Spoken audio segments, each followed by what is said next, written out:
आशिक वटि जो महबूब आयो हींअर को झलक ॾेखारे हलियो वियो ॾिसी आशिक चए थो मुंहिंजा मोर मिठा छाती पाए वे मुंहिंजा मोर मिठा छाती पाए वे मुंहिंजो वेतर दर्द वधाए वे मुंहिंजा मोर मिठा छाती पाए वे मुंहिंजा मोर मिठा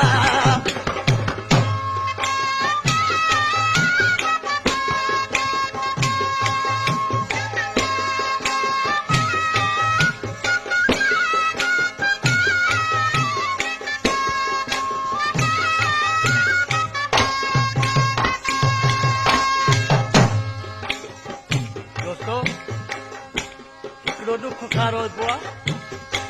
हिकिड़ो वरी ख़ुशी घणी थींदी आहे त हुन में गोड़ा करी पवंदा आशिक चए थो तूं जो आहे त मूंखे ख़ुशी में गोड़ा करी पिया झटपट जो वे हले त पोइ छा थियो तुंहिंजे आए ख़ुशी जा पिया गोड़ा किरी वरी वापसि वे हथ पेर ठरी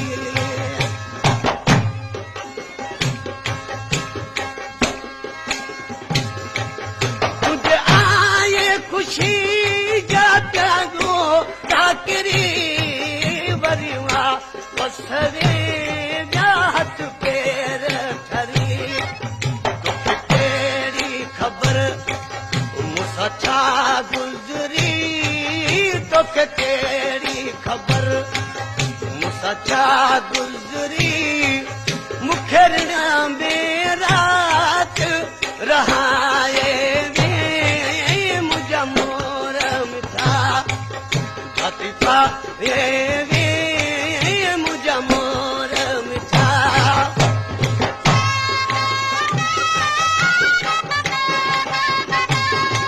पेशकश करींदी चांदी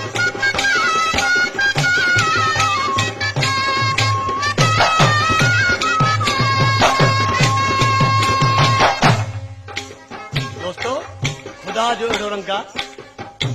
त कंहिं माण्हू जे लाइ दुनिया ॾिसण जे लाइ हैरान हूंदी आहे पर उहो माण्हू हिकिड़े जे लाइ हैरान हूंदो आहे मुंहिंजे ॾिसण लाइ जन माण्हू कठा मूं तो जे ॾिसण लाइ दुख ॾाढा ॾिठा हूं त मुंहिंजे ॾिसण लाइ जन माण्हू कठा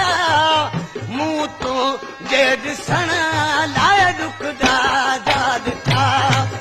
सभु रोज़ बरन हिते बाहियूं बचा सभु रोज़ बरन हिते बाहियूं बचा मूंखे दर दर दोस्त रुलाए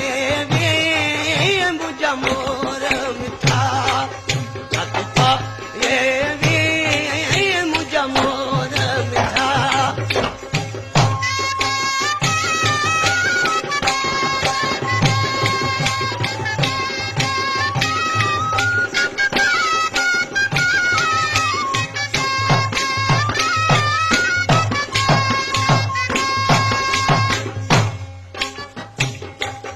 बद साब पवेशल ने हर जो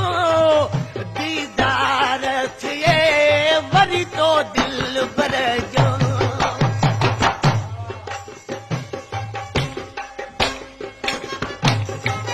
बद साब पवेशल हिन में हर जो